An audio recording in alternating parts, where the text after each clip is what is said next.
E aí, gente boa, tudo bom com vocês? Eu acho que com o quê? Com 4 anos que eu tô, 4 para 5 anos de canal, essa é a primeira vez que eu vou estar tratando deste assunto, que é sobre os OVNIs. Então, olha que interessante, nós vamos falar um pouquinho sobre os OVNIs e, por incrível que pareça, por mais que eu não tenha tratado nunca deste assunto, é um assunto que eu gosto. Eu gosto de falar, dialogar, assim como os nefilins e outros assuntos, né, que a gente geralmente não está acostumado a falar. Mas é um assunto importante. Por que ele é um assunto importante? Na semana retrasada, eu conversei com um irmão da igreja de onde eu congrego e ele me mandou um áudio, né? Conversando com ele, mandou um áudio dizendo para mim que ele tinha visto um OVNI. Eu falei, você viu um OVNI? Não, nós vimos. E foi nós vimos, ele é cristão até. Eu vi pela terceira vez, né? Foi 3 vezes que eu vi esse OVNI. Eu não posso dizer para você que aquilo é ilusão, porque não foi só eu que vi. Então, quem sou eu para chegar e dizer, não, cara, você está errado. Não, conserta aí porque nós somos crentes. Eu não posso fazer isso. Se ele viu, ele viu. Assim como conheço várias pessoas que também já disseram que viram. Além disso também, nós temos vídeos, eu vou passar aqui para você agora o vídeo. Esse vídeo que está passando aí, né, é um vídeo onde são astronautas da Rússia, tá? E esses astronautas, eles captaram imagens, a estação russa permitiu, né, que essas imagens fossem liberadas, e você percebe aí, com o zoom, que tem um objeto branco voando ali no meio do continente. Aí você pode me dizer se isso é montagem. Eu pergunto qual a finalidade de fazer esse tipo de montagem. É uma montagem atrás da outra? Será que a Bíblia tem base para isso? Olha aí, esse pontinho branco, gente, ele está cortando o continente em segundos. Não existe nenhuma tecnologia hoje que consiga fazer isso. E ele está cortando todo o continente em segundos. Segundos, né? Então, é praticamente impossível eu chegar e dizer que isso daí não seja alguma coisa, no mínimo um objeto voador não identificado, um OVNI, né? Você veja aí, ó, não tem, né? Não tem como, para que fazer, né? Uma montagem dessa, não tem porquê, tá? Mas o fato é que eu já vou mostrar a base bíblica, tá? O fato é que eu creio que existe vida, tá? Mas não uma vida humana como nós, não uma vida humana. E eu vou mostrar a base bíblica para isso. Mas que esses fenômenos, eles são reais, eles são reais. São reais. Veja aí as imagens, você pode conferir que está lotado de imagens por todo o planeta, né, com indícios de vida inteligente. Só que eles vão atrelar essa vida inteligente aí aos ETs, né? Aos OVNIs. Eles vão atrelar aos ETs, aos OVNIs. Olha só que velocidade, é um sobe e desce, né? É um cortar o continente, é subir, é descer. Não tem tecnologia no mundo hoje para isso. Não pode nem dizer que seja um cometa. Mas se é um cometa, se é um balão, não tem. Não tem como dizer que é um cometa, um balão, né? Partindo dessa velocidade, basicamente, praticamente dentro da atmosfera da Terra. Dentro da atmosfera, já teria explodido, ainda mais de uma forma horizontal. Na Terra, na atmosfera da Terra, não tem como. Esse aqui você pode até dizer que é um cometa, né? 3 cometinhas, né? Triangular passando por ali. Agora, aqueles que cortam o continente, você não pode dizer que aquilo que é um cometa. Não pode dizer que é um balão, não pode dizer que é um avião, não pode dizer que é um drone, não pode, é impossível. Então você vê que essa história, né, de cometas, você vê que essa história de objetos não identificados, né, é algo que geralmente é filmado, é algo que geralmente ele é visto, né? Os homens conseguem averiguar. Você vê aí uma imagem da NASA, tá? Aonde foi localizada aí, pelas câmeras esses objetos. O cara pensou até que era um drone, né? Mas não tinha como ser um drone, não tinha. E geralmente quando esses astronautas, né, ou aviadores, eles conseguem identificar alguma coisa, eles são calados, né? Geralmente eles são calados e são motivados a não falarem nada, são motivados a se manterem, né, quietos, em silêncio, e fica por isso mesmo, né? Geralmente é assim que acontece, né? Então, essas coisas elas precisam ser verificadas com calma, e é o que nós vamos fazer aqui hoje, né? Fazer essa verificação de tantas imagens que nós estamos vendo por aí. Bom, primeiro que eu tirei muita informação, né? Eu antigamente era assinante da revista Defesa da Fé, tá? Então eu tirei muita informação desta revista aqui, certo? Eu colecionava as revistas, né, da Defesa da Fé. Essa aqui é de setembro de 2001. Então eles vão falar aqui sobre os OVNIs, e ele vai colocar aqui que a aparição dos OVNIs que se tem registro na história foi em Washington, né, em 1947. Foi em Washington em 1947, tá? Isso aí está no livro Mistérios do Desconhecido, Contatos Alienígenas, editores The Time, Life, página 7. Tá? E aí, o que eles vão dizer? Eles vão dizer que tudo isso daí simplesmente, uns são céticos ao afirmarem que não, isso daí não tem como existir, são balões, né? São cometas. Tem gente que são mais céticos. Tem outros, os ufólogos vão dizer, não, são alienígenas, né? E aí você vê os cristãos que não é nem lá e nem cá, né? Eles não sabem o que é, tá? Mas qual é a jogada, né? Primeiro, por que eu acredito que isso não são ETs? Por conta desta base aqui que eu vou deixar para vocês agora. Eu vou deixar aqui uma base para vocês entenderem por que eu não acredito, né, que isso sejam aí ETs. Vamos lá. Primeiro, acusam a Bíblia, né, de falsidade. No entanto, usam diversas passagens bíblicas para indicar a existência dos OVNIs. Afirmam que algumas mensagens supostamente alienígenas interpretam de forma particular as Escrituras. Exemplo, Ezequiel capítulo 1. Isso daí que Elias viu foi um OVNI, né? Aquelas rodas que estavam lá com muitos olhos, que eles dizem que são luzes que ao redor ali das rodas. Está claro que não é isso. Aquilo dali é a glória de Deus. Depois você vai ver se repetindo isso lá em Ezequiel, no capítulo 44 ou 43, você vê se repetindo essa cena, né? Então não fala, nada indica ali que seja OVNIs. Você pegar somente um modelo para poder dizer que aquilo é OVNI é bobagem. Então você tem que fazer o quê? Você tem que pegar todo o contexto. Você vai ver que aquelas rodas recebem o espírito dos seres viventes. Para onde os seres viventes vão, as rodas vão, né? Então não tem como você dizer para mim que uma nave espacial recebeu o espírito, né, dos seres viventes. E para onde o ser vivente vai, essa nave espacial vai atrás. Não tem uma lógica um negócio desse. Vamos dizer que quem foi raptado ali pelos OVNIs foi Elias, né, que ele foi raptado, assim como foi também Enoque. E aí vai entrar aquela questão do tema, né, do vídeo, que é os OVNIs e o arrebatamento da igreja. Por que isso? Porque muitos pré-tribulacionistas vão querer usar como argumento a ideia da crença de que existe OVNIs para colocar como mais uma base para defender que a igreja vai ser arrebatada. Como assim?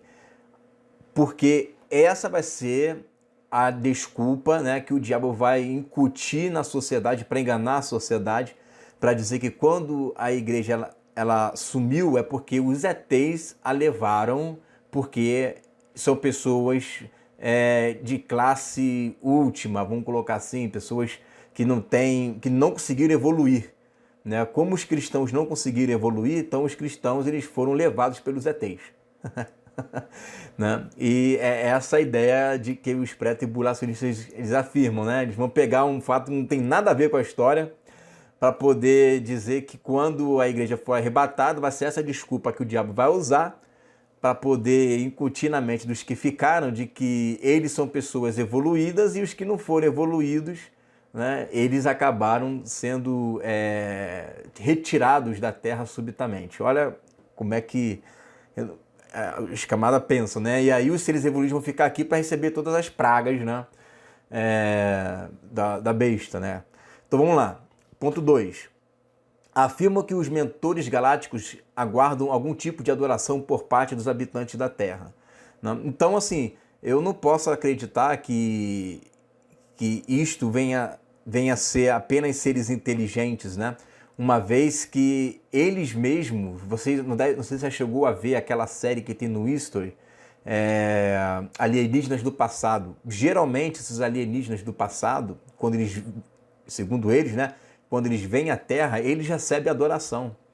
Né? Eles recebem adoração, você vê monumentos ali onde eles são adorados, né, e tal. Ou seja, esses seres que trazem inteligência são seres que recebem a adoração. E daqui a pouco eu vou mostrar que seres que exigem adoração. Tá? Ponto 3.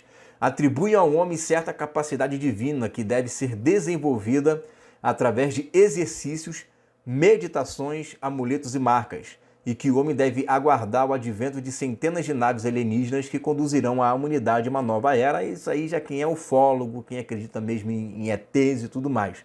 Então, essa galera aí, eles acreditam fielmente que, não sei se já chegou a ver aquele filme, o primeiro, Independence Day, né? O Independence Day, quando estava a Terra sendo atacada pelos alienígenas, tinha um monte de gente em cima dos prédios, né, dizendo seja bem-vindo, seja bem-vindo.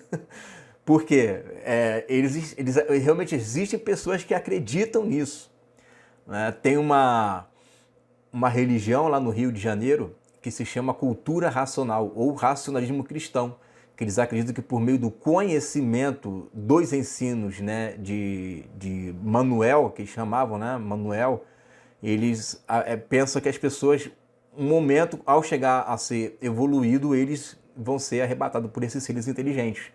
Né? E Manuel foi quem? Manuel, ele nasceu lá em Belford Roxo, e esse camarada, ele nasceu justamente no dia em que caiu um cometa ali perto. Né?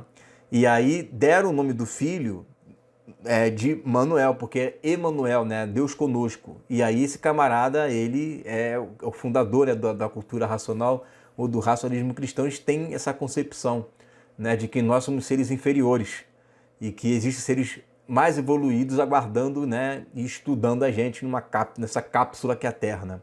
Aguarda uma nova era, quando o ser humano ultrapassará as fronteiras do conhecimento. Falam da constituição de um Código Civil Mundial que trará paz ao planeta e que o autoconhecimento libertará o homem, ou então o divinizará. Né? Ou seja, que nós que somos cristãos, que não temos tendência a ler esse tipo de documento, né, ou de livros, né? Por exemplo, você não vai ficar perdendo tempo lendo o livro, né, e foram os deuses astronautas. Né? Eu leio por questões de conhecimento, que eu gosto de estudar a defesa da fé, a apologia, mas nem todo mundo é dado a isso. Né? Mas eu prefiro estudar as escrituras. Você também prefere? Eu prefiro. Né? E aí quem é dado a estudar as escrituras é colocado aí como um ser que não quebra a fronteira, né? Que não chega ao conhecimento, que não tem um autoconhecimento e que não é liberto. Né? Então, é sempre voltado para estudar os ETzinhos aí. Né?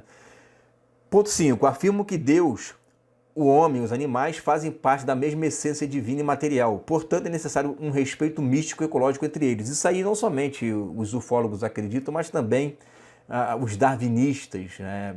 Você vê naquela série O Universo do History, que os astrônomos ali, os físicos, eles sempre colocam que nós somos, como dizem, né, uma partícula de uma estrela. Todos nós somos uma estrela, né? Existe massa estelar em todos nós. Todos nós temos uma parcela alienígena, né, dentro de nós. Carl Sagan que diz isso, né? Então, eles acabam colocando todo mundo no mesmo pé. A importância, né, de uma poeira cósmica, de uma bactéria, para mim, é tudo a mesma coisa, né? Então, para eles não tem essa diferença entre eu, a bactéria e essa poeira cósmica, né? E isso é o quê? Isso é mostrar que todo o ser humano nada mais é do que parte de todo um aglomerado de uma constelação, né? E isso é para justamente fazer essa ideia, né, de desqualificar o homem e fazer com que esses seres sejam seres que realmente são especiais, que tenham conhecimento, que tenham tecnologia, né, e que só estão esperando a gente estar preparado para poder ter esse conhecimento, né? E por último, são unânimes em afirmar que entidades alienígenas ou espirituais estão agora presentes para ajudar a humanidade a ajustar-se à nova era de avanço espiritual. Aí entra toda aquela celeuma, toda aquela confusão que eu expliquei sobre as religiões, né? Sobre essas ideias místicas, que não é só... o que ensina essa ideia de alienígena, gente? É nova era... essas religiões místicas, né, de mistérios, elas ensinam tudo isso daí, né, o Wicca, os druidas. Então, todas essas religiões que são braço, né, que são parte da New Age, que são parte, né, dessa nova ordem mundial, porque todo mundo trabalha junto, né, tudo isso daí corrobora com uma ideia, né, de que o homem ele precisa avançar espiritualmente, mas para avançar espiritualmente ele precisa conhecer, né, este ser espiritual que é esses OVNIs. E aí a grande barreira para que isso aconteça é o cristianismo, tá? O cristianismo é a grande barreira. Então o que eu penso acerca desses seres? Tá aí, ó, Efésios 2:2, ó. Em que noutro tempo andaste segundo o curso deste mundo, segundo o príncipe das potestades do ar. Olha, preste atenção, o príncipe das potestades, são os poderes, né? Os dominadores, a potestade do ar. A palavra ar ali no grego é aer, que é nas mais baixas camadas atmosféricas. Então você vê que são potestades que estão nessa atmosfera aqui, estão nesse primeiro céu aqui, né? E essas potestades do ar, eles operam, olha o que diz o texto, segundo o príncipe das potestades do ar, do espírito que agora opera nos filhos da desobediência. Então essas pessoas elas acabam ficando viciadas, né, em ter contato, né, com ETs. Aí cada tipo de contato é uma profundidade que você acaba tendo com esses seres. Você vê contatos imediatos, tem até um filme, né, contatos imediatos de primeiro grau, né? Aí tem uns contatos imediatos de primeiro, de segundo, de terceiro, depende da sua, né, do quanto que esse ET quer se comunicar com você, né? E de quanto você se disponibiliza a querer se comunicar com ele, né? Pode acontecer de algum cristão fiel ver? Pode, né?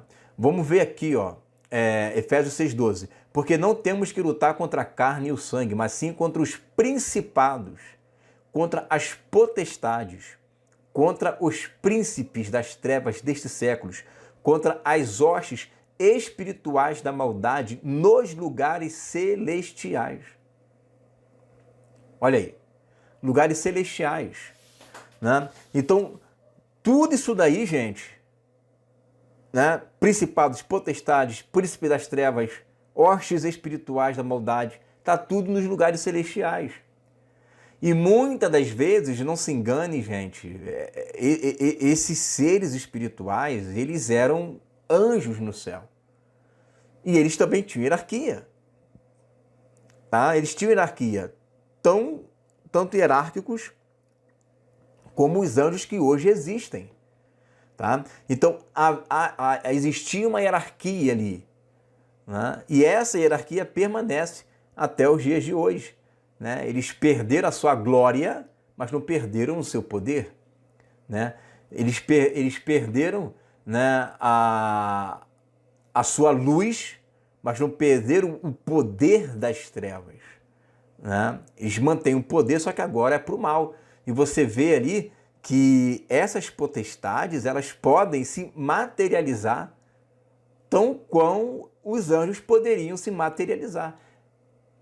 A diferença é que tanto os anjos, né, quanto os homens,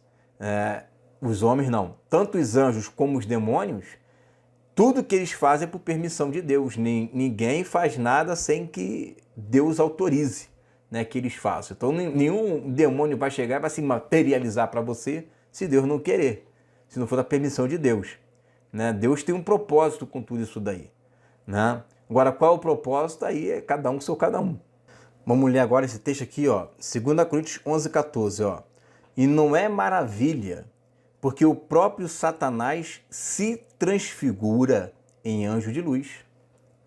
Então até o diabo ele pode se transfigurar em anjo. Ele pode se transfigurar, sim, pode se transfigurar em anjo, que dirá se transfigurar, né, no ET, por exemplo. Então, o mundo espiritual, gente, ele é muito dinâmico. O mundo espiritual é muito dinâmico. Ele é um mundo que requer aí do cristão uma atenção maior, né? Agora, Igor, você acredita em ET? Eu acredito em demônio que faz tudo isso daí, né? Demônios. Eu creio em demônios, tá? Tudo isso daí é demônio. Exige adoração, né? Que descaracteriza, né, Deus, traz para si, né, uma glória que coloca o homem, a criação de Deus, num patamar inferior. Quem faz isso é o diabo, né? Diabo puro, né? Igual o fada, gnomo, duende, unicórnio, do diabo puro, capeta do inferno, tá? Então, é isso daí, né? Qualquer dúvida que você tiver, se você quiser que eu aborde outros assuntos, você pode colocar aí nos comentários que a gente vai estar trabalhando também aí com assuntos diversos. Amém? Fica essa palavra em nome de Jesus.